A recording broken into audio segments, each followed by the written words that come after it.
ನಮಸ್ತೆ. ನಾವು ಇವತ್ತು ನಮ್ಮದು ಪ್ರೆಸ್ ಮೀಟ್ ಅನ್ನು ಸೇರಿದ ಉದ್ದೇಶ ಏನು ಅಂತ ಕೇಳಿದ್ರೆ, ಇದೇ ಕಳೆದ ಶುಕ್ರವಾರದಂದು ಮಂಗಳೂರು ವಿಶ್ವವಿದ್ಯಾಲಯ ಕೊಣಾಜಿಯಲ್ಲಿ ನಾವು ಅಲ್ಲಿನ ಒಂದು 15 ವ್ಯವಸ್ಥೆಯ ವಿರುದ್ಧವಾಗಿ ಎವಿಪಿ ಕಾರ್ಯಕರ್ತರು ಒಂದು ಹೋರಾಟವನ್ನು ಮಾಡಿದ್ವಿ. ಆ ಹೋರಾಟದ ಆಗುಹೋಗುಗಳ ಬಗ್ಗೆ ನಾವು ಇವತ್ತು ಹೆಚ್ಚಿನ ಮಾಹಿತಿಯನ್ನು ಇಲ್ಲಿ ಸೇರಿದ್ದೇವೆ. ಆ ಮಾಹಿತಿಯನ್ನು ನೀಡಲು ನಮ್ಮೊಂದಿಗೆ ಪ್ರಾಂತ ಸಹ ಕಾರ್ಯದರ್ಶಿಗಳಾದಂತಹ ಸುಮಿತ್ ಶೆಟ್ಟಿ ಅವರು, ನಗರ ಕಾರ್ಯದರ್ಶಿಗಳಾದಂತಹ ಮನು ಅವರು, ಹಾಗೆ ಮಂಗಳೂರು ವಿಶ್ವವಿದ್ಯಾಲಯದ ಸ್ಟೂಡೆಂಟ್ ಕೌನ್ಸಿಲ್ ಸೆಕ್ರೆಟರಿ ಆದಂತಹ ನಿಹಾರ್ ಅವರು, ಹಾಗೆ ಮಂಗಳೂರು ವಿಶ್ವವಿದ್ಯಾಲಯದ ಪ್ರೆಸಿಡೆಂಟ್ ಆದಂತಹ ಯಶ್ವಿನ್ ಅಂತ ನಾನು ಇವತ್ತು ಸೇರಿದ್ದೀವಿ. ಈ ಹೋರಾಟದ ಬಗ್ಗೆ ಹೆಚ್ಚಿನ ಮಾಹಿತಿಯನ್ನು ನಾವು ಇವತ್ತು ನೀಡಲಿದ್ದೇವೆ. ಈಗಾಗಲೇ ತಿಳಿಸಿರುವ ಹಾಗೆ ದಿನಾಂಕ 12/6/2026 ಮಂಗಳೂರು ಯೂನಿವರ್ಸಿಟಿಯ ಅಡ್ಮಿನಿಸ್ಟ್ರೇಟಿವ್ ಬ್ಲಾಕ್ಗೆ ವಿದ್ಯಾರ್ಥಿ ಪರಿಷತ್ ಹೋರಾಟವನ್ನು ಹಮ್ಮಿಕೊಂಡಿತ್ತು. ಅಲ್ಲಿ ಬಹಳ ಶಾಂತಿಯುತವಾದಂತಹ ಹೋರಾಟ. ನಮ್ಮ ವಿಷಯಗಳಿದ್ದಂಥದ್ದು ಒಟ್ಟು 9 ಮೂಲಭೂತ ಸಮಸ್ಯೆಗಳಿದೆ. ಆ ಮೂಲಭೂತ ಸಮಸ್ಯೆಗಳನ್ನ ಬಗೆಹರಿಸಿ ಅದಕ್ಕೆ ಪರಿಹಾರವನ್ನು ದೊರಕಿಸಿಕೊಡಿ. ಅಲ್ಲಿವರೆಗೂ ಕೂಡ ನಾವು ಹೋರಾಟವನ್ನ ಮಾಡ್ತೇವೆ. ಅದು ಅಹೋರಾತ್ರಿ ಧರಣಿ ಆದ್ರೆ ಅಹೋರಾತ್ರಿ ಧರಣಿ ಮಾಡ್ಲಿಕ್ಕೂ ಕೂಡ ನಾವು ಸಿದ್ಧ ಇದ್ದೇವೆ ಅಂತ ಹೇಳಿ ಯೋಚನೆ ಮಾಡಿ ಹೋರಾಟಕ್ಕೆ ಇಳಿದಿದ್ವಿ. ಆ ಹೋರಾಟ ನಮ್ಮ ಯೋಚನೆ ಪ್ರಕಾರನೇ ಆದ್ರೂ ಕೂಡ ಕೊನೆಗೆ ಒಂದು 3 ಗಂಟೆ ಹೊತ್ತಿನಲ್ಲಿ ನಮ್ಮ ಉಪಕುಲಪತಿಗಳ ನೇತೃತ್ವದಲ್ಲಿ ಉಪಕುಲಪತಿಗಳು ಪೊಲೀಸ್ ಇಲಾಖೆಗೆ ಒಂದು ಆದೇಶವನ್ನು ಕೊಡ್ತಾರೆ, ಆಡಳಿತ ಸೌಧದಲ್ಲಿ ಇರುವಂತಹ ವಿದ್ಯಾರ್ಥಿಗಳನ್ನ ಬಂಧನ ಮಾಡಿ ಅಂತ ಹೇಳಿ. ಅದರಿಂದ ಇವತ್ತು ವಿದ್ಯಾರ್ಥಿಗಳನ್ನ ಪೊಲೀಸ್ ಇಲಾಖೆ ಬಂಧನ ಮಾಡುವಂತ ಕೆಲಸ ಆಗ್ತದೆ. ನಮ್ಮ ಪ್ರಶ್ನೆ ಇರುವಂತದ್ದು, ನಾವೇನಾದ್ರೂ ದಾಂಧಲೆಗಳನ್ನ ಮಾಡಿದ್ರೆ, ನಾವೇನಾದ್ರೂ ಶಾಂತಿ ಕದಡುವ ಕೆಲಸವನ್ನ ಮಾಡಿದ್ರೆ ನಮ್ಮನ್ನ ಬಂಧನ ಮಾಡಿ, ಪೊಲೀಸ್ ಇಲಾಖೆಗೆ ಅದು ಪವರ್ ಇರುವಂತದ್ದು. ಆದ್ರೆ ಸುಮ್ಮನೆ ಶಾಂತಿಯುತವಾಗಿ ಯಾವುದೇ ಗದ್ದಲವನ್ನ ಸೃಷ್ಟಿಸದೆ ಕೂತಿದ್ರಂತ ವಿದ್ಯಾರ್ಥಿಗಳು ಬಂಧನ ಮಾಡ್ತೀರಿ ಅಂತ ಹೇಳಿದ್ರೆ ಅದು ಯಾವ ರೀತಿಯಾದಂತ ನ್ಯಾಯ ಅನ್ನುವಂಥದ್ದು. ಇವತ್ತು ಪ್ರಜಾಪ್ರಭುತ್ವ ವ್ಯವಸ್ಥೆಯಲ್ಲಿ ಹೋರಾಟ ಅನ್ನುವಂಥದ್ದು ನಮ್ಮ ಹಕ್ಕು. ಆರ್ಟಿಕಲ್ 19 ನಲ್ಲಿ ರೈಟ್ ಟು ಫ್ರೀಡಮ್ ಇದೆ, freedom to organise, freedom to protest ಇದೆ. ಆದ್ರೆ ಇವತ್ತು ನಿಮ್ಗೆ ನಮ್ಮ ಹೋರಾಟದ ಬಿಸಿಯನ್ನ ಕಾಡ್ಲಿಕ್ಕೆ ಆಗಲ್ಲ, ನಮ್ಮ ಹೋರಾಟವನ್ನ ಸಹಿಸಿಕೊಳ್ಳಿಕ್ಕೆ ಆಗಲ್ಲ, ಅದಕ್ಕೆ ಪರಿಹಾರ ಇಲ್ಲ ಅಂತ ಹೇಳಿದ ತಕ್ಷಣ ವಿದ್ಯಾರ್ಥಿಗಳನ್ನ ಬಂಧನ ಮಾಡಿ ಅಂತ ಹೇಳಿ ಒಬ್ಬ ಉಪಕುಲಪತಿಗಳು, ಅದು ಕೂಡ ಸ್ವಂತ ತಮ್ಮದೇ ಕ್ಯಾಂಪಸ್ ನಲ್ಲಿ ಕಲಿಯುತ್ತಿರುವಂತಹ ವಿದ್ಯಾರ್ಥಿಗಳನ್ನ ಬಂಧನ ಮಾಡಿ ಅಂತ ಪೊಲೀಸ್ ಇಲಾಖೆಗೆ ಆದೇಶವನ್ನು ಕೊಡುವಂತದ್ದು ಅತ್ಯಂತ ಖಂಡನೀಯ. ಪ್ರಜಾಪ್ರಭುತ್ವದ ಹೋರಾಟದ ಹಕ್ಕನ್ನ ಮೊನ್ನೆ ಯೂನಿವರ್ಸಿಟಿಯಲ್ಲಿ ಉಪಕುಲಪತಿಗಳು ಹಾಗೂ ಪೊಲೀಸ್ ಇಲಾಖೆ ಕಿತ್ಕೊಳ್ಳುವಂತ ಕೆಲಸವನ್ನ ಮಾಡಿದೆ. ಇದರ ವಿರುದ್ಧ ವಿದ್ಯಾರ್ಥಿ ಪರಿಷತ್ ಅತ್ಯಂತ ಕಳವಳವನ್ನು ವ್ಯಕ್ತಪಡಿಸಿದೆ. ಮತ್ತೆ ಈ ರೀತಿಯಾಗಿ ನೀವು ಪೊಲೀಸ್ ಇಲಾಖೆಯನ್ನ ಬಳಸಿಕೊಂಡು ನಮ್ಮ ಹೋರಾಟವನ್ನು ಹತ್ತಿಕ್ಕಬಹುದು ಅಂತ ಹೇಳಿದ್ರೆ ಅದ್ ನಿಮ್ ಭ್ರಮೆ ಅನ್ನುವಂಥದ್ದನ್ನ ಈ ಮೂಲಕ ಸ್ಪಷ್ಟಪಡಿಸ್ತಾ, ಇವತ್ತು ಅಲ್ಲಿ ಆದಂತ ಸಮಸ್ಯೆಗಳೇನು ಅನ್ನೋದ್ರ ಬಗ್ಗೆ ಸ್ನೇಹಿತರು ಹಂಚ್ಕೊಳ್ತಾರೆ, ಅಲ್ಲಿ ಇದ್ದಂತ ಸಮಸ್ಯೆಗಳೇನು ಅಂತ ಹೇಳಿ. ಆದ್ರೆ ಯಾವ ಸಮಸ್ಯೆಗಳನ್ನು ಬಗೆಹರಿಸಬೇಕಾದಂತ ಉಪಕುಲಪತಿಗಳು ಅಲ್ಲಿ ಬಂದ ಒಂದು ವಿಷಯವನ್ನ ಹೇಳ್ತಾರೆ, ನೀವು ಆಗುದಾದ್ರೆ ಯೂನಿವರ್ಸಿಟಿಗೆ ಬರಬಹುದು, ಇಲ್ಲ ಅಂತ ಹೇಳಿದ್ರೆ ಬೇರೆ ಆಪ್ಷನ್ಸ್ ಅನ್ನ ನೋಡಬಹುದು ಅಂತ ಹೇಳಿ. ಸಮಸ್ಯೆಗಳಿಗೆ ಬಗೆಹರಿಸಿ ಅಂತ ಕೇಳಿದಂತ ಸಂದರ್ಭದಲ್ಲಿ ಉಪಕುಲಪತಿಗಳು, ಯಾವ ಉಪಕುಲಪತಿಗಳನ್ನ ಸುಪ್ರೀಂ ಅಥಾರಿಟಿ ಯೂನಿವರ್ಸಿಟಿಗೆ ಹೇಳಿಕೆಗಾಗಿ ಇರುವವರು ಅಂತ ಹೇಳಿ ಕರಿತೀವೋ ಆ ಉಪಕುಲಪತಿಗಳು ಬಂದು ಆ ರೀತಿಯಾದಂತ ಬಹಳ ಬಾಲಿಶವಾದಂತ ಹೇಳಿಕೆಯನ್ನ ಕೊಡ್ತಾರೆ. ಯಾವ ವಿದ್ಯಾರ್ಥಿಗಳು ಹೋರಾಟ ಮಾಡ್ತಿದ್ರು ಆ ವಿದ್ಯಾರ್ಥಿಗಳನ್ನ ಬೇರೆ ಮಾಡಿ ತೋರಿಸಿ ಹೇಳ್ತಾರೆ, ನಾನ್ ನಿಮ್ಮನ್ನ ನೋಡ್ಕೊಳ್ತೀನಿ ಅಂತ ಹೇಳಿ. ಇದು ನಾವೆಲ್ಲರೂ ಕಣ್ಣಾರೆ ನೋಡಿರುವಂತದ್ದು, ಮತ್ತೆ ಅಲ್ಲಿ ಎಲ್ಲ ವಿದ್ಯಾರ್ಥಿಗಳ ಸಾಕ್ಷಿ ಇದ್ದಂತ ಸಂದರ್ಭದಲ್ಲಿ ನಡೆದಂತ ವಿಷಯಗಳು. ಒಬ್ಬ ಉಪಕುಲಪತಿಗಳು ಈ ರೀತಿ ಹೇಳುವಂತದ್ದು ಎಷ್ಟರ ಮಟ್ಟಿಗೆ ಸರಿ ಅನ್ನುವಂಥದ್ದು ನಮ್ಮ ಪ್ರಶ್ನೆ ಇರುವಂತದ್ದು. ನಾವು ಯಾವತ್ತೂ ಕೂಡ ಯಾವುದೇ ವ್ಯವಸ್ಥೆ ಹಾಳಾಗಬೇಕು ಅಂತ ಹೇಳಿ ಹೋರಾಟ ಮಾಡಿದವರಲ್ಲ, ಬದಲಾಗಿ ವ್ಯವಸ್ಥೆ ಸರಿಯಾಗಬೇಕು ಅಂತ ಹೇಳಿ ಹೋರಾಟ ಮಾಡಿರುವಂತವ್ರು. ನಾವಲ್ಲಿ ತಕ್ಷಣ ಕೇಳ್ತೇವೆ, ಉಪಕುಲಪತಿಗಳು ಎಲ್ಲದಕ್ಕೂ ಉತ್ತರ ಒಂದೇ, ನನ್ನ ಕೈಯಲ್ಲಿ ಯಾವುದೂ ಇಲ್ಲ, ನಾನು ಹೈಯರ್ ಅಥಾರಿಟೀಸ್ ಅನ್ನ ಕೇಳಬೇಕು, ನನ್ನ ಸರ್ಕಾರದಿಂದ ಆದೇಶ ಬರಬೇಕು ಅಂತ ಹೇಳಿ. ಇವತ್ತು ಯೂನಿವರ್ಸಿಟಿಯ ಪರಿಸ್ಥಿತಿ ಎಲ್ಲಿಗೆ ಹೊರಟಿದೆ ಅಂತ ಹೇಳಿದ್ರೆ, ಒಮ್ಮೊಮ್ಮೆ 3-4 ಸಾವಿರ ಜನ ವಿದ್ಯಾರ್ಥಿಗಳಿದ್ರು, ಅದು ಇವತ್ತು 1600 ವಿದ್ಯಾರ್ಥಿಗಳಿಗೆ ತಲುಪಿದೆ. ಇವತ್ತು ಅಡ್ಮಿಷನ್ಸ್ ಆಗ್ತಾ ಇಲ್ಲ. ಯಾಕಂತ ಹೇಳಿದ್ರೆ ಇಲ್ಲಿನ ಒಂದು ಸಮಸ್ಯೆಗಳು, ಇಲ್ಲಿ ಪ್ಲೇಸ್ಮೆಂಟ್ ಗಳಿಲ್ಲ, ಇಲ್ಲಿನ ಕನಿಷ್ಠ ಪಕ್ಷ ನೀರಿನ ಸೌಲಭ್ಯ ಕೂಡ ಯೂನಿವರ್ಸಿಟಿಯಲ್ಲಿ ಇರಲಿಲ್ಲ. ನಾವುಗಳು ಮೊನ್ನೆ ಹೋರಾಟ ಮಾಡಿದಂತ ಸಂದರ್ಭದಲ್ಲಿ 3 ಫೀಲ್ಡ್ ಗಳನ್ನ ಸ್ಯಾಂಕ್ಷನ್ ಮಾಡಿದ್ದಾರೆ ಆನ್ ಸ್ಪಾಟ್. ನಮ್ಮ ಹೋರಾಟ ನಾವು ಕೈ ಬಿಡುವುದಿಲ್ಲ ಅಂತ ಹೇಳಿದಂತ ಸಂದರ್ಭದಲ್ಲಿ 3 ಫಿಲ್ಟರ್ಸ್ ಅನ್ನ ಸ್ಯಾಂಕ್ಷನ್ ಮಾಡ್ತಾರೆ. ಮತ್ತೆ ಹೇಳ್ತಾರೆ, ಇದನ್ನೆಲ್ಲ ನೀವು ನಂಗೆ ಹೇಳಬೇಕು ಅಂತ ಹೇಳಿ. ಒಬ್ಬ ಯೂನಿವರ್ಸಿಟಿ ಅಥಾರಿಟಿಗೆ ಯೂನಿವರ್ಸಿಟಿ ಸಮಸ್ಯೆಗಳನ್ನ ನಾವುಗಳು ಹೋರಾಟ ಮಾಡಿ ಹೇಳುದು ಅಂತಾದ್ರೆ ಇದಕ್ಕಿಂತ ನಾಚಿಕೆಯ ಸಂಗತಿ ಏನಿದೆ ಅನ್ನುವಂಥದ್ದನ್ನ ಸ್ಪಷ್ಟಪಡಿಸಿದ. ಹಾಗಾಗಿ ಇದರ ಸಮಸ್ಯೆಗಳೇನು ಮತ್ತೆ ಮುಂದಿನ ಹೆಜ್ಜೆಗಳೇನು ಅನ್ನುವಂಥದ್ದನ್ನ ಹೇಳಿದ್ದಾರೆ. ನಮ್ಮ ಬೇಡಿಕೆ ಇರುವಂತದ್ದು ಇಲ್ಲಿನ ಎಲ್ಲ ಜನಪ್ರತಿನಿಧಿಗಳಿಗೆ ಮತ್ತೆ ಮಾಧ್ಯಮ ಮಿತ್ರರಿಗೆ, ಯೂನಿವರ್ಸಿಟಿ ಬಹಳ ಮಂಗಳೂರು ಯೂನಿವರ್ಸಿಟಿ ಪ್ರತಿಷ್ಠಿತ ಯೂನಿವರ್ಸಿಟಿ ಆಗಿತ್ತು. ಒಂದ್ ಕಾಲದಲ್ಲಿ ಎಂತೆಂತ ಪಂಡಿತರನ್ನ ಕೊಟ್ಟಂತ ಯೂನಿವರ್ಸಿಟಿ, ಆದ್ರೆ ಇವತ್ತು ಅಳಿವಿನ ಅಂಚಿನಲ್ಲಿದೆ. ಹಾಗಾಗಿ ಇದರ ಉಳಿವಿಗಾಗಿ ಎಲ್ಲರೂ ಕೂಡ ಸಹಕಾರವನ್ನ ಮಾಡಬೇಕು. ಈ ವಿಷಯವನ್ನ ಒಂದಷ್ಟು ಫೋಕಸ್ ವಿಷಯವಾಗಿ ಇಟ್ಕೊಂಡು ನಮ್ಮಿಂದ ಏನ್ ಸಾಧ್ಯ ಆಗ್ತಿದ್ದೋ ನಾವು ಅದನ್ನ ಮಾಡ್ತಾ ಇದ್ವಿ. ಜೊತೆಗೆ ಜನಪ್ರತಿನಿಧಿಗಳಿಗೂ ಕೂಡ ಮೇಲಿಂದ ಮೇಲೆ ಮನವಿಗಳನ್ನ ಕೊಡ್ತಾ ಇದ್ದೇವೆ, ಈ ಬಗ್ಗೆ ಮಾತನಾಡಿ, ಈ ಬಗ್ಗೆ ವಿಷಯಗಳನ್ನ ಧ್ವನಿ ಎತ್ತಿ ಅಂತ ಹೇಳಿ. ಆದ್ರೆ ಯಾರು ಕೂಡ ಧ್ವನಿ ಎತ್ತುವಂತ ಕಾಣ್ತಾ ಇಲ್ಲ. ಹಾಗಾಗಿ ಈ ಮೂಲಕ ಮತ್ತೆ ಮನವಿ ಮಾಡ್ತಾ ಇದ್ದೇವೆ, ಎಲ್ಲರೂ ಕೂಡ ಇದರ ಏಳಿಗೆಗಾಗಿ ಶ್ರಮಿಸಬೇಕು ಅಂತ ಹೇಳಿ. ಇದರ ಸಮಸ್ಯೆಗಳೇನಿತ್ತು ಮತ್ತೆ ಅದರಿಂದ ಆದಂತ ಹೋರಾಟದಿಂದ ಆದಂತ ಪರಿಣಾಮ ಏನು ಅಂತ ಹೇಳಿ ನಿಹಾರ್ ಅವರು ಮಾಹಿತಿಯನ್ನು ಹಂಚಿಕೊಳ್ಳಿದ್ದಾರೆ. ಮೊನ್ನೆ ನಮ್ಮಲ್ಲಿ ಹೋರಾಟ ಆಯಿತು 12ನೇ ತಾರೀಕು. ಅದರ ಕಾರಣಗಳು ಇಂತಿವೆ. MBA ಲ್ಯಾಬ್ ಶುಲ್ಕ ಅಂದ್ರೆ MBA ಸ್ಟೂಡೆಂಟ್ಸ್ ಗಳಿಗೆ ಲ್ಯಾಬ್ ಫೆಸಿಲಿಟಿ ಇಲ್ಲ, ಮತ್ತೆ ಲ್ಯಾಬ್ ಪ್ರೊವಿಷನ್ ಇಲ್ಲ ಅಂದ್ರೂ ವರ್ಷಕ್ಕೆ 12,000 ರೂಪಾಯಿಗಳು ಸ್ಟೂಡೆಂಟ್ಸ್ ಇಂದ ಕಿತ್ಕೊಳ್ತಾರೆ. ಎರಡನೇ ವಿಷಯ ಇರುವಂತದ್ದು ನೀರಿನ ಸೌಲಭ್ಯದ ಕೊರತೆಗಳು. ಹಲವಾರು ಡಿಪಾರ್ಟ್ಮೆಂಟ್ ಗಳಲ್ಲಿ ಸ್ಟೂಡೆಂಟ್ಸ್ ಗೆ ಕುಡಿಯುವ ನೀರಿನ ವ್ಯವಸ್ಥೆಯೇ ಇಲ್ಲ. ಹಾಗಂತ ಈಗ ಒಂದು ಫ್ಲೋರ್ ಅಂತ ತಗೊಂಡ್ರೆ ಅದರಲ್ಲಿ ಒಂದು ಸಾಧಾರಣವಾಗಿ ಒಂದು 230 ಇಂದ 240 ವಿದ್ಯಾರ್ಥಿಗಳು ಇರ್ತಾರೆ. ಅವ್ರಿಗೆ ಬೇಕಾದಂತ ಬೇಸಿಕ್ ನೀರಿನ ಫೆಸಿಲಿಟಿ ಕೂಡ ಇವರು ಕೊಡುವುದಿಲ್ಲ. ಹಾಗೆ ಈಗ ಕಂಪ್ಯೂಟರ್ ಸೈನ್ಸ್ ಮತ್ತೆ ಕಂಪ್ಯೂಟರ್ ಅಪ್ಲಿಕೇಶನ್ ಅಥವಾ ಲೈಬ್ರರಿ ಸೈನ್ಸ್ ಡಿಪಾರ್ಟ್ಮೆಂಟ್ ಗಳಂತ ಬಂದ್ರೆ ಅಲ್ಲಿ ಕಂಪ್ಯೂಟರ್ ಫೆಸಿಲಿಟಿ ಅಗತ್ಯತೆ ಆಗಿರ್ತದೆ. ಸಾಧಾರಣ 3 ಡಿಪಾರ್ಟ್ಮೆಂಟ್ ಸೇರಿ 150 ವಿದ್ಯಾರ್ಥಿಗಳಿಗೆ ಕೇವಲ 16 ಕಂಪ್ಯೂಟರ್ಗಳು ಸರಿಯಾಗಿ ವರ್ಕ್ ಮಾಡ್ತಿವೆ. ಹೊಸ ಕಂಪ್ಯೂಟರ್ ಗಳನ್ನು ಕೊಡಿ ಅಂತ ಕೇಳಿದ್ರೆ PM ಉಷಾ ಬರ್ತದೆ ಹಾಗೆ ಹೇಳಿ ಮುಂದೂಡ್ತಾರೆ ವಿನಃ ಅದಕ್ಕೆ ಒಂದು ಸೊಲ್ಯೂಷನ್ ಅನ್ನು ಕೊಟ್ಟಿರುವುದಿಲ್ಲ. ಈಗ ನಮ್ದು ಲೈಫ್ ಸೈನ್ಸ್ ಅಥವಾ ಸೈನ್ಸ್ ಡಿಪಾರ್ಟ್ಮೆಂಟ್ ಗಳಿಗೆ ಬಂದ್ರೆ ಇಕ್ವಿಪ್ಮೆಂಟ್ಸ್ ಮೇಜರ್ ಆಗಿ ಬೇಕಿರ್ತದೆ. ಆ ಇಕ್ವಿಪ್ಮೆಂಟ್ಸ್ ಗಳೇ ಸರಿ ಇಲ್ಲ ಅಂದ್ರೆ ಸ್ಟೂಡೆಂಟ್ಸ್ ಗಳು ಏನ್ ಮಾಡ್ತಾರೆ? ಈಗ VC ಅವರ ಹತ್ರ VC ಅವರ ಹತ್ರ ಕೇಳಿದ್ರೆ PG ಗೆ ಮತ್ತೆ UG ಗೆ ಡಿಫರೆನ್ಸ್ ಎಂತ ಕೇಳಿದ್ರೆ ಅವ್ರಿಗೆ ಉತ್ತರ ಇಲ್ಲ. PG ಸ್ಟೂಡೆಂಟ್ಸ್ ಗಳು ಏನ್ ಮಾಡ್ಬೇಕು ಅನ್ನೋದು ಅವರಿಗೆ ಗೊತ್ತಿಲ್ಲ ಅಂದ್ರೆ PG ಸ್ಟೂಡೆಂಟ್ಸ್ ಗಳಿಗೆ ಏನ್ ಫೆಸಿಲಿಟಿ ಕೊಡ್ತಾರೆ? ಹಾಗೆ ಈಗ ಕ್ರೀಡಾ MPED ಮತ್ತೆ BPED ಡಿಪಾರ್ಟ್ಮೆಂಟ್ ಗೆ ಹೋದ್ರೆ ಬೇಸಿಕ್ ಆಗಿ ಬೇಕಿರುವಂತಹ ಇಕ್ವಿಪ್ಮೆಂಟ್ಸ್ 2023 ಮತ್ತೆ 24ನೇ ಸಾಲಿನಲ್ಲಿ 2 ಲಕ್ಷದವರೆಗೆ ಇಕ್ವಿಪ್ಮೆಂಟ್ಸ್ ಗಳನ್ನು ಕೊಟ್ಟಿರ್ತಾರೆ. ಅದೇ 24-25ನೇ ಸಾಲಿಗೆ ಬರುವಾಗ ಅದು 13,000ಕ್ಕೆ ಇಳಿತದೆ. ಅದೇ ಈ ವರ್ಷಕ್ಕೆ ನೋಡಿದ್ರೆ ಝೀರೋ ಫೆಸಿಲಿಟೀಸ್. ಯೂನಿವರ್ಸಿಟಿ ಆಗಲಿ ಆಡಳಿತ ಆಗಲಿ ಏನೂ ಸ್ಟೂಡೆಂಟ್ಸ್ ಗಳಿಗೆ ಫೆಸಿಲಿಟೀಸೇ ಕೊಟ್ಟಿಲ್ಲ.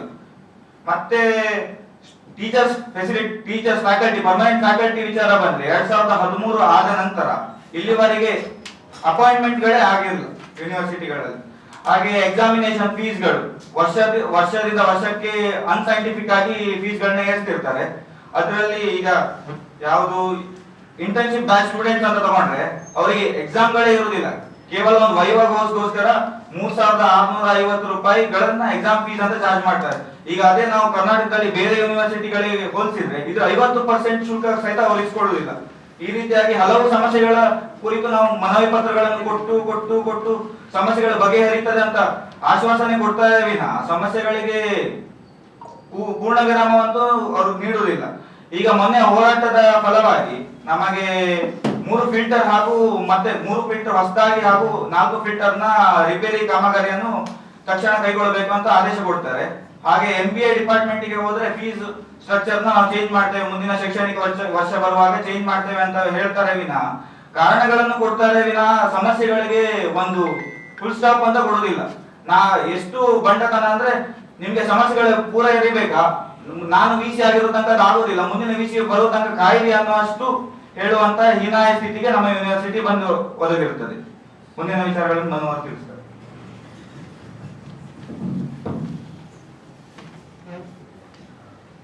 ನಮಸ್ತೆ. ಅದೇ ಈಗಾಗಲೇ ನಮ್ಮ ಎಲ್ಲ ಸಹಪಾಠಿಗಳು ಹೇಳಿದಾಗೆ VC ಅವರ ಒಂದು ದಾಷ್ಟ್ಯತನದ ನಡವಳಿಕೆ ಆಗಿರ್ಬೋದು ಅಥವಾ ಒಂದು ಆಲಸ್ಯತನದ ಮಾತುಗಳಿಂದ ಆಗಿರ್ಬೋದು, ಅಂದ್ರೆ ನಾವು ನಮ್ಗನ್ಸೋದು ಇಷ್ಟೇ, VC ಅವರು ರಾಜೀನಾಮೆ ಕೊಟ್ಟು ಹೋಗೋದು ಸೂಕ್ತ ಅಂತ ಹೇಳಿ ನಮ್ಗನ್ಸುತ್ತೆ. ಯಾಕಂತ ಹೇಳಿದ್ರೆ 106 ಕಿಲೋಮೀಟರ್ ಇಂದ ವಿದ್ಯಾರ್ಥಿಗಳು ಶಿಕ್ಷಣ ಪಡೆಯಲಿಕ್ಕೆ ಒಂದು ಯೂನಿವರ್ಸಿಟಿ ಅಂತ ಬರೋದು. ಅಂದ್ರೆ ಎಲ್ಲ ಖಾಸಗಿ ಯೂನಿವರ್ಸಿಟಿಗಳಿಗೆ ಹೋಗೋಕೆ ಅವ್ರ ಹತ್ರ ಅಷ್ಟು ಹಣಬಲ ಇಲ್ಲದೆ ಇರೋ ಕಾರಣ ಒಂದು ಯೂನಿವರ್ಸಿಟಿ ಅಂತ ಒಂದು ಕ್ಷೇತ್ರದಲ್ಲಿ ಬಂದ್ರೆ ಒಟ್ಟಾರೆಯಾಗಿ ಒಂದು ವ್ಯವಸ್ಥಿತವಾದ ಗುಣಮಟ್ಟದ ಒಂದು ನಮಗೆ ಶಿಕ್ಷಣ ಸಿಗುತ್ತೆ, ಒಂದು ಕಡಿಮೆ ದರದಲ್ಲಿ ನಮಗೆ ಶಿಕ್ಷಣ ಆಗುತ್ತೆ ಅನ್ನುವಂತ ಒಂದು ಇಚ್ಛೆಯಿಂದ ಒಂದು ಆಸೆಯಿಂದ ಒಂದು ಬಂದಿರ್ತಾರೆ ಯೂನಿವರ್ಸಿಟಿಗೆ ಕಲಿಯಕ್ಕಂತ. ಹೀಗೆ ಇವರು ಒಂದು ಅವರು ಎಷ್ಟೇ ಶುಲ್ಕವನ್ನು ಏರಿಸಿದ್ರು ಕೂಡ ವಿದ್ಯಾರ್ಥಿಗಳು ಅದನ್ನು ಪಾವತಿ ಮಾಡಿದ ನಂತರ ಅವ್ರಿಗೆ ಬೇಕಾದಂತಹ ಮೂಲಭೂತ ಸೌಕರ್ಯಗಳು ಕೇಳಕ್ ಹೋದಾಗ ಬೆರಳು ಮಾಡಿ ತೋರಿಸ್ತಾರೆ, ನೀನು ನೋಡ್ಕೊಳ್ತೀನಿ ಅಂತ ಹೇಳಿ. ನಾವು ವ್ಯವಸ್ಥಿತವಾಗಿ ಕೇಳಕ್ ಹೊರಟಾಗ ನಿರ್ಲಕ್ಷ್ಯ ವಹಿಸ್ತಾರೆ. ಹೋರಾಟ ಮುಖಾಂತರ ನಾವು ಪ್ರಶ್ನೆ ಮಾಡ್ಲಿಕ್ಕೆ ಹೋದಾಗ ಕೈ ಬೆರಳು ಮಾಡಿ ನಿಮ್ಮ ನೋಡ್ಕೊಳ್ತೀವಿ ಅನ್ನುವಂತ ಮಾತುಗಳನ್ನ BC ಅವರು ಬಹಿರಂಗವಾಗಿ ವಿದ್ಯಾರ್ಥಿಗಳ ಸಮ್ಮುಖದಲ್ಲಿ ಹೇಳುವಂತದ್ದು ಮಾಡ್ತಾರೆ. ನಮಗೆ ಒಳಗೆ ಚರ್ಚೆಗೆ ಹೊರಟದ ಸಂದರ್ಭದಲ್ಲಿ ಒಳಗಡೆ ಚರ್ಚೆ ಕರೆದಂತ ಸಂದರ್ಭದಲ್ಲಿ ನಾವು ಕೌನ್ಸಿಲ್ ಮೆಂಬರ್ ಹಾಗೂ ಘಟಕ ವತಿಯಿಂದ ನಾವು ಉಪಸ್ಥಿತರಿದ್ದಾಗ ವಿದ್ಯಾರ್ಥಿಗಳೇ ಸ್ವತಃ ಚೇರ್ಮನ್ಗಳ ಮುಂದೆ ಹೇಳುವಂತ ಕೆಲಸ ಮಾಡ್ತಾರೆ. ಈ ಕ್ಷಣದಲ್ಲಿ ನನ್ ಕೈಲಿ ಮಾಡಕ್ಕಾಗಲ್ಲ, ಮುಂದೆ ನಿಮ್ಗೆ ಯಾವ್ದಾದ್ರು ನಿವೇಸಿ ಬಂದ್ರೆ ಅವ್ರ ಕೈ ಬಗೆಹರಿಸ್ಕೊಡಿ ಅಂತ. ಇದು ಖಡಾಖಂಡಿತವಾಗಿ ಕನ್ನಡಿ ಹೇಳಿದಾಗ ತೋರಿಸುತ್ತೆ ಅವ್ರ ಮುಖಕ್ಕೆ, ಇವರು ಅಶಕ್ತರು, ಮುಂದಿನ ಬರೋರು ಯಾರ ಕೈಲಿ ನಾವು ಮಾಡಿಸ್ಕೋಬೇಕು ಅಂತಾರೆ. ಈ ಮಾತಿನಿಂದಾಗಿ ಅವ್ರು ಸ್ವತಃ ಒಪ್ಕೊಂಡಿರೋ ಕಾರಣ ರಾಜೀನಾಮೆ ಕೊಟ್ಟು ಹೋಗೋದಂತೂ ಸೂಕ್ತ ಅಂತ ಕಾಣುತ್ತೆ. ಮತ್ತೆ ಇನ್ನೊಂದ್ ಕಡೆ ಹೇಳ್ತಾರೆ, ನಮ್ಮಲ್ಲಿ ಅಂದ್ರೆ ಒಬ್ಬ ಗೌರ್ಮೆಂಟಿನ ಅಫಿಷಿಯಲ್ ಆಗಿದ್ಕೊಂಡು ನಮ್ಮಲ್ಲಿ ಯೂನಿವರ್ಸಿಟಿ ನಿಮಗೆ ವ್ಯವಸ್ಥೆಗಳು ಸರಿ ಇಲ್ಲ ಅಂತ ಅನ್ನೋದಾದ್ರೆ ಹೊರಗಡೆ ಹೋಗಿ ಇನ್ನೊಂದು ಯೂನಿವರ್ಸಿಟಿಗಳಿಗೆ ಹೋಗಿ ಅಂತ ಹೇಳ್ತಾರೆ, ಇನ್ನೊಂದು ಕಾಲೇಜ್ಗಳಿಗೆ ಹೋಗಿ ಅಂತ ಹೇಳ್ತಾರೆ. ಈ ಒಂದು ಮನಸ್ಥಿತಿ ಇರೋ ಕಾರಣನೇ ಈ ಒಂದು ಘಟವೈಭವದಿಂದ ನಡೆದಂತ ಒಂದು ವಿಶ್ವವಿದ್ಯಾಲಯ ಹದಗೆಟ್ಟುವಂತ ಪರಿಸ್ಥಿತಿಗೆ ಬಂದಿರೋದು ಕಾರಣ ಅಂತ ಭಾವಿಸ್ತಾ. ಅಂದ್ರೆ ಈ ಒಟ್ಟಾರೆಯಾಗಿ ಇವ್ರನ್ನ ವಿಶ್ವವಿದ್ಯಾಲಯನ ಏಳಿಗೆ ಮಾಡಬೇಕು, ಇದರಲ್ಲಿ ಒಂದು ಗುಣಮಟ್ಟವನ್ನು ಹೆಚ್ಚಿಸಬೇಕು ಅನ್ನೋ ಒಂದು ಕನಿಷ್ಠ ಪಕ್ಷ ಚಿಂತನೆ ಕೂಡ ಇವರಿಗಿಲ್ಲ. ಇವ್ರು ಹೇಳ್ತಾರೆ ಸಿಸ್ಟಮ್ ಈ ಕ್ಷಣದವರೆಗೂ ವಿಶ್ವವಿದ್ಯಾಲಯಗಳಲ್ಲಿ ಆಯಾ ಡಿಪಾರ್ಟ್ಮೆಂಟ್ಗೆ ಆಯಾ ಸಂಬಂಧಪಟ್ಟ ಕಂಪ್ಯೂಟರ್ ಲ್ಯಾಬ್ಗಳಿದ್ದಾವೆ. ಈಗ ನಾವು ಪ್ರಶ್ನೆ ಮಾಡಿದಾಗ ಹೇಳ್ತಾರೆ, ನಿಮ್ಗೆ ಕಂಪ್ಯೂಟರ್ ಲ್ಯಾಬ್ ತೊಂದರೆ ಆಗಿದ್ರೆ ಮುಂದಿನ ವರ್ಷದ ಶೈಕ್ಷಣಿಕ ವರ್ಷ ಅಡ್ಮಿಷನ್ ಆಗೋ ಸಂದರ್ಭದಲ್ಲಿ ನಾವು ಪ್ರಾಸ್ಪೆಕ್ಟಸ್ ಅಲ್ಲಿ ಹಾಕ್ತೀವಿ, ಒಟ್ಟಾರೆಯಾಗಿ 3-4 ಡಿಪಾರ್ಟ್ಮೆಂಟ್ಗೆ ಒಂದು ಲ್ಯಾಬ್ ಕೊಡ್ತೀವಿ, ಪ್ರತ್ಯೇಕವಾಗಿ ಇನ್ ಮುಂದೆ ಲ್ಯಾಬ್ ಕೊಡೋದಿಲ್ಲ ಅನ್ನೋಂತ ಮಾತನ್ನ ಹೇಳ್ತಾರೆ. ಇದನ್ನ ಪ್ರಾಸ್ಪೆಕ್ಟಸ್ ಅಲ್ಲಿ ಹಾಕ್ಸಿದ್ರೆ ಈಗಾಗಲೇ ಒಂದು ಅಡ್ಮಿಷನ್ ಹದಗೆಟ್ಟಿರುತ್ತೆ. ಇದು ಪ್ರಾಸ್ಪೆಕ್ಟಸ್ ಅಲ್ಲಿ ಹಾಕ್ಸಿ ಮುಂದಿನ ದಿನಮಾನಗಳಲ್ಲಿ ನಾವು ಒಟ್ಟಾರೆಯಾಗಿ ಒಂದಷ್ಟು ಲ್ಯಾಬ್ ಫೆಸಿಲಿಟೀಸ್ ಕೊಡ್ತೀವಿ, ಎಲ್ರಿಗೂ ಪ್ರತ್ಯೇಕ ಕೊಡಲ್ಲ ಅಂತ ಹೇಳೋದಾದ್ರೆ ಈಗಾಗಲೇ 2,000-3,000 ಇದ್ದಂತ ಅಡ್ಮಿಷನ್ 1,500 ಕೇಳಿದ್ದೆ. ಇನ್ನ ಡಿಪಾರ್ಟ್ಮೆಂಟ್ಗಳು ಬಾಗಿಲು ಮುಚ್ಕೊಂಡು ಹೋಗಿ ಯೂನಿವರ್ಸಿಟಿಗಳು ಖಾಸಗೀಕರಣ ಆಗುವಂತ ಸಂದರ್ಭ ಬಹಳ ದೂರ ಏನಿಲ್ಲ ಅಂತ ಹೇಳ್ತೀನಿ.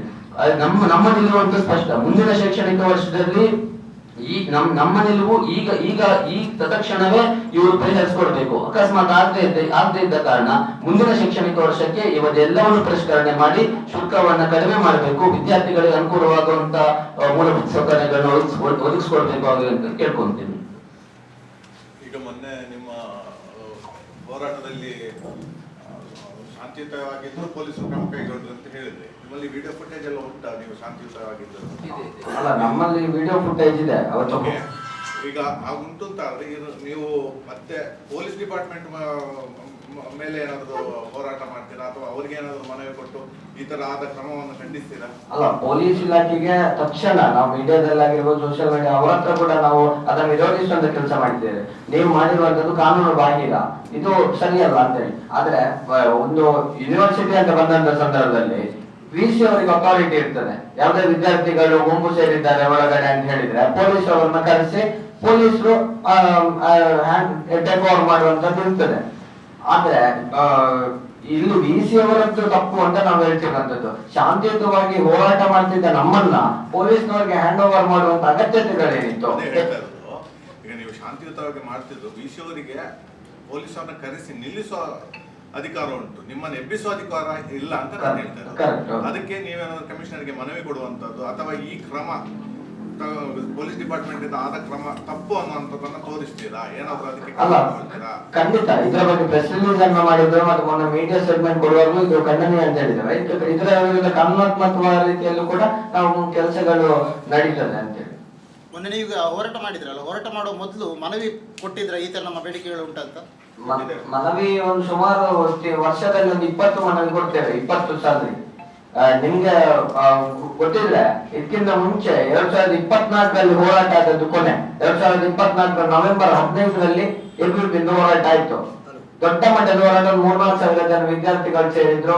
ಸಮಸ್ಯೆಯನ್ನ ಬಗೆಹರಿಸ್ತೇನೆ ಅಂತ ಹೇಳಿ VC ಕೊಟ್ರು, ಆಶ್ವಾಸನೆಗಳನ್ನ ಕೊಟ್ರು. ನಾವುಗಳು ಕೂಡ ನಂಬಿ ಬಂದ್ವಿ. ಆನಂತರ ಆ ಆಶ್ವಾಸನೆಗಳಿಗಾಗಿ ಪದೇ ಪದೇ ಸ್ಟೂಡೆಂಟ್ ಕೌನ್ಸಿಲ್, ಈಗ ಮಂಗಳೂರು ಯೂನಿವರ್ಸಿಟಿಯಲ್ಲಿ ಒಂದೇ ಸ್ಟೂಡೆಂಟ್ ಕೌನ್ಸಿಲ್ ಇದೆ. ಸ್ಟೂಡೆಂಟ್ ಕೌನ್ಸಿಲ್ ಇಂದ ಮನವಿಗಳು ಇತ್ತು, 20 ಮನವಿ ವರೆಗೆ ಕೊಟ್ಟಿದ್ದೇವೆ ಒಂದು ವರ್ಷದಲ್ಲಿ. ಅದು ಯಾವುದು ಆಗ್ಲಿಲ್ಲ ಅಂತ ಹೇಳಿ ಅನ್ಸುತ್ತಾರಲ್ಲ, ನಾವು ಮೊನ್ನೆ ಅಹೋರಾತ್ರಿ ಧರಣಿ ಅಂತ ಹೇಳಿ ಯೋಚನೆ ಮಾಡಿ ಹೋರಾಟಕ್ಕೆ ಕೊಟ್ಟಿದ್ವಿ. ಆದ್ರೆ ಅದನ್ನ ಪೊಲೀಸ್ ಇಲಾಖೆಯ ಮೂಲಕ ನಮ್ಮ ಹಕ್ಕನ್ನು ಕಿತ್ಕೊಳ್ಳುವಂತ ಕೆಲಸವನ್ನು ಉಪಕುಲಪತಿಗಳು ಮಾಡಿದ್ದಾರೆ. ಪರ್ಮಿಷನ್ ತಗೊಂಡಿದ್ದೀರಾ? ಪರ್ಮಿಷನ್ ತಗೊಂಡಿದ್ದಾರೆ. ಅಂದ್ರೆ ಪರ್ಮಿಷನ್ ಇರುವಾಗ ಯಾಕೆ ಅವರು ಮಾಡಿದ್ರೆ? ಅಲ್ಲ, ಪರ್ಮಿಷನ್ ಇರುವಾಗ ಅಂತ ಹೇಳಿದ್ರೆ ನಾವು ಪೊಲೀಸ್ ಇಲಾಖೆಯಲ್ಲಿ ಪರ್ಮಿಷನ್ ತಗೊಂಡಿದ್ದೇವೆ. ಅದು ACP ಆಫೀಸ್ ಅಲ್ಲಿ, ಪೊಲೀಸ್ ಸ್ಟೇಷನ್, ಕೊಣಾಜೆ ಸ್ಟೇಷನ್ ಎರಡಕ್ಕೂ ಪರ್ಮಿಷನ್ ಕೊಟ್ಟಿದ್ದೇವೆ. ನಮ್ಮ ಪರಿಹಾರ ಬಗೆಹರಿಯುವವರೆಗೂ, ಪರಿಹಾರ ಸಿಗುವವರೆಗೂ ಕೂಡ ನಾವು ಹೋರಾಟವನ್ನು ಕೈ ಬಿಡುವುದಿಲ್ಲ ಅಂತ ಹೇಳಿ. ಅಂದ್ರೆ ಅಲ್ಲಿ ಪೊಲೀಸ್ ಇಲಾಖೆಯವರು ಏನ್ ಮಾಡಿದ್ದಾರೆ, 2 ಗಂಟೆವರೆಗೆ ಮಾತ್ರ ನಿಮ್ಗೆ ಪರ್ಮಿಷನ್ ಅಂತ ಹೇಳಿದ್ದಾರೆ. ಮೊದಲನೇದಾಗಿ 2 ಗಂಟೆವರೆಗೆ ಪರ್ಮಿಷನ್ ಕೊಡುವಂತ ಅಧಿಕಾರ ಪೊಲೀಸರಿಗಿಲ್ಲ. ನಾವು ಇಲ್ಲೂ ಪಬ್ಲಿಕ್ ಪ್ಲೇಸ್ ಅಲ್ಲಿ ಮಾಡ್ತಾ ಇಲ್ಲ. ಪಬ್ಲಿಕ್ ಪ್ಲೇಸ್ ಅಲ್ಲಿ ಮಾಡ್ತಾ ಇದ್ರೆ ಕರೆಕ್ಟ್, ಅಲ್ಲಿ ಲಾ ಅಂಡ್ ಆರ್ಡರ್ ಗೆ ಸಮಸ್ಯೆಗಳಾಗಬಹುದು ಅಂತ ಹೇಳಿ ಅವರು ಸಮಯವನ್ನು ನಿಗದಿ ಮಾಡಬಹುದು. ಆದ್ರೆ ಅಡ್ಮಿನಿಸ್ಟ್ರೇಟಿವ್ ಬ್ಲಾಕ್ ಅಲ್ಲಿ ಮಾಡುವಾಗ ಸಮಯವನ್ನು ನಿಗದಿ ಮಾಡಿದ್ದು ಹೇಗೆ ಅಂತ ಗೊತ್ತಿಲ್ಲ. ಅವರೇ ಸಮಯ ನಿಗದಿ ಮಾಡಿ ಅವರೇ ಬಂದು ನಮ್ಮ ಹತ್ರ ಅಷ್ಟು ಸಮಯ ಅಂತ ಹೇಳಿ ನಮ್ಮನ್ನ ಅರೆಸ್ಟ್ ಮಾಡ್ಕೊಂಡು ಹೋಗುವಂತ ಕೆಲಸಗಳಾಗಿದೆ. ಅಲ್ಲ, 2024 ಗಾಜು ಹೊಡೆದ ವಿಷಯಗಳು ಕೂಡ ಗಾಜನ್ನು ವಿದ್ಯಾರ್ಥಿಗಳು ಹೊಡೆದಲ್ಲ. ಅದರಲ್ಲಿ ಯಾರೋ ಕಲ್ಲು ಬಿಸಾಕಿ ಗಾಜು ಹೊಡೆದಲ್ಲ. ಅಲ್ಲಿ ಸಿಂಡಿಕೇಟ್ ಮೀಟಿಂಗ್ ಆಗ್ತಾ ಇತ್ತು, ಅಲ್ಲಿ ಸಮಸ್ಯೆಗಳು ಬಗೆಹರಿಲ್ಲ ಅಂದ್ರೆ ಮೂಲೆ ಮೂಲೆಯಿಂದ ವಿದ್ಯಾರ್ಥಿಗಳು ಬಂದಿದ್ರು. ಸುಮಾರು 4,000 ವಿದ್ಯಾರ್ಥಿಗಳಿದ್ರು. ಅವರು ಆಕ್ರೋಶದಿಂದ ಏನ್ ಮಾಡಿದ್ದಾರೆ, ಯೂನಿವರ್ಸಿಟಿ ಒಳಗಡೆ ಒಳಗಡೆ ಅಡ್ಮಿನಿಸ್ಟ್ರೇಟಿವ್ ಬ್ಲಾಕ್ ಅಲ್ಲಿ ಹೋಗಿ ಕೊಡ್ತೀವಿ ಅಂತ ಹೇಳಿ ಒಳಗಡೆ ಹೋಗಿದ್ದಾರೆ. ಆ ಸಂದರ್ಭದಲ್ಲಿ ಪೊಲೀಸರು ತಡೆಯಲಿಕ್ಕೆ ಬಂದ ಅನ್ಸುತ್ತಾರೆ, ಪೊಲೀಸ್ ಲಾಠಿ ಗಾಜಿ ಹೊಡೆದು ಇದಾಗಿರುವಂತದ್ದು. ಪೊಲೀಸ್ ಯಾವ ತಡೆಯಲಿಕ್ಕೆ ಬಂದ್ರು, ಆಗ ಗ್ಲಾಸ್ ಹೊಡೆದಿರುವಂತದ್ದು ನಿಜ. ಅದಕ್ಕೆ ನಾವು ಅವತ್ತೇ ಖಂಡನೆಯನ್ನು ವ್ಯಕ್ತಪಡಿಸಿದೆ. ಅದು ನಮ್ಮಿಂದ ತಪ್ಪಾಗಿದ್ರು ಕೂಡ ನಾವು ಯಾವುದೇ ರೀತಿಯಾದಂತ ಪಬ್ಲಿಕ್ ಪ್ರಾಪರ್ಟಿಯನ್ನ ಡಿಸ್ಟ್ರಾಯ್ ಮಾಡ್ಲಿಕ್ಕೆ ಇರುವಂತವರಲ್ಲ. ಅದನ್ನ ನಾವು ಅವತ್ತೇ ಒಪ್ಕೊಂಡಿದ್ದೇವೆ. ಒಂದು ವೇಳೆ ನಮ್ಮಿಂದ ತಪ್ಪಾಗಿದ್ರು ಕೂಡ ಅದು ಸರಿಯಲ್ಲ ಅನ್ನುವಂಥದ್ದು. ಇಲ್ಲ, 2 ಗಂಟೆ ಸುಮಾರು 10-11 ಗಂಟೆಗೆ ಹೋರಾಟ ಆರಂಭವಾಯಿತು. ಹೋರಾಟ ಆರಂಭವಾಗಿ VC ಬಂದು ಮಾತುಗಳನ್ನು ಹೇಳಿದ್ರು, ಒಂದಷ್ಟು ಆಶ್ವಾಸನೆ ಕೊಟ್ಟರು. ನಾವು ಈಡೇರುವವರೆಗೆ ಕದಲುವುದಿಲ್ಲ ಅಂತ ಹೇಳಿದಂತ ಸಂದರ್ಭದಲ್ಲಿ ಒಳಗೋದ್ರು. ಚೇರ್ಪರ್ಸನ್ ಜೊತೆ ಮೀಟಿಂಗ್ ಮಾಡಿದ್ರು. 1:30ಗೆ ನಮ್ಮ 4 ಜನ ಸ್ಟೂಡೆಂಟ್ ಕೌನ್ಸಿಲ್ ಅವರನ್ನ ಕರೆದ್ರು, ನಿಮ್ ಬೇಡಿಕೆಗಳೇನು ಮತ್ತೆ ಹೇಳಿ ಅಂತ ಹೇಳಿ. ಒಂದು 2:30ವರೆಗೆ ಹೋರಾಟಗಳು ಕಂಟಿನ್ಯೂ ಆಯ್ತು. 2:30ಗೆ ಮತ್ತೆ ಸ್ಟೂಡೆಂಟ್ ಕೌನ್ಸಿಲ್ ನವರು ಈಡೇರಿ ಪರಿಹಾರ ಸಿಗುವವರೆಗೆ ನಾವು ಎದ್ದೇಳುದಿಲ್ಲ ಅಂತ ಹೇಳಿ ಹೊರಬಂದಂತ ಸಂದರ್ಭದಲ್ಲಿ ಪೊಲೀಸ್ ಇಲಾಖೆಗೆ ಹೇಳ್ತಾರೆ, ನಿಮ್ಗೆ ನಾನು ಬಿಟ್ಟು ಕೊಟ್ಟಿದ್ದೇನೆ ಅಂತ ಹೇಳಿ. ಆಗ ಪೊಲೀಸರು ಅಂದ್ರೆ ಒಂದು 2:45 ಸಂದರ್ಭದಲ್ಲಿ ನಮ್ಮನ್ನು ಅರೆಸ್ಟ್ ಮಾಡಿರುವಂತದ್ದು. ನಮ್ಮ ಇನ್ನೊಂದು ಪ್ರಶ್ನೆ ಇದೆ, 2 ಗಂಟೆವರೆಗೆ ಪರ್ಮಿಷನ್ ಇದ್ರೆ 2 ಗಂಟೆಗೆ ಅರೆಸ್ಟ್ ಮಾಡ್ಬೇಕಿತ್ತು, 2:45 ಬಿಟ್ಟದ್ದಕ್ಕೆ? ಈಗ ಇದ್ರ ಬಗ್ಗೆ ಜನಪ್ರತಿನಿಧಿಗಳಿಗೆ ಏನು ಮನವಿ ಕೊಟ್ಟಿದ್ದೀರಿ? ಮತ್ತು ಅವರು ನೀವೀಗ ABP ಆದ್ರಿಂದ ನಿಮ್ಮದೇ ಮಾತೃ ಸಂಸ್ಥೆ BJP ಜನಪ್ರತಿನಿಧಿಗಳೇ ಇರುವುದು, ನಿಮಗೆ ಏನ್ ಸಪೋರ್ಟ್ ಮಾಡ್ತಾ ಇದ್ದಾರೆ ಅವರು? ಅಲ್ಲ, ನಮ್ಮ ಮಾತೃ ಸಂಸ್ಥೆ ಅಲ್ಲ BJP, ABP ಸ್ವತಂತ್ರ ಸಂಘಟನೆ. ಇನ್ನೊಂದು ವಿಷಯ ಏನಂತ ಹೇಳಿದ್ರೆ, ನಾವು ಜನಪ್ರತಿನಿಧಿಗಳಿಗೆ ಹೋರಾಟ ಮಾಡ್ತೇವೆ ಅಂತ ಹೇಳಿ ಪಕ್ಷಾತೀತವಾಗಿ ಸುಮಾರು ಉಡುಪಿ ದಕ್ಷಿಣ ಕನ್ನಡದ ಎಲ್ಲ MLA ಗಳಿಗೆ MP ಗಳಿಗೆ ಮನವಿಯನ್ನ ಕೊಟ್ಟಿದ್ವಿ, ಅವ್ರ ಹೋರಾಟಕ್ಕೆ ನೀವು ಬರಬೇಕು ಅಂತ ಹೇಳಿ. ಆದ್ರೆ ಅವರು ಏನಾಗಿದ್ಯೋ ಗೊತ್ತಿಲ್ಲ, ಆದ್ರೆ ಯಾರು ಬಂದಿಲ್ಲ. ಇದೊಂದು ಬೇಸರದ ಸಂಗತಿ. ಜನಪ್ರತಿನಿಧಿಗಳಾಗಿ ಎಲ್ಲರೂ ಬರಬೇಕಾದಂತದ್ದು ಅವರ ಆದ್ಯ ಕರ್ತವ್ಯ. ನಾವು ವಿದ್ಯಾರ್ಥಿಗಳಾಗಿ ನಮ್ಮ ಪರಿಹಾರವನ್ನ, ನಮ್ಮ ಸಮಸ್ಯೆಗಳನ್ನ ಪರಿಹಾರ ಮಾಡ್ಬೇಕಿತ್ತು. ಹಾಗಾಗಿ ಜನಪ್ರತಿನಿಧಿಗಳಿಗೆ ಅವ್ರು ಬರ್ಲಿಲ್ಲ. ಈಗ ನಾವು ಹೋಗಿ ನಮ್ಮ ಸಮಸ್ಯೆ ಸಾಲ್ವ್ ಆಗ್ಬೇಕಿರೋದ್ರಿಂದ ನಾವು ಹೋಗಿ ಮತ್ತೆ ಮನವಿ ಕೊಡುವಂತ ಕೆಲಸಗಳನ್ನು ಮಾಡ್ತೇವೆ.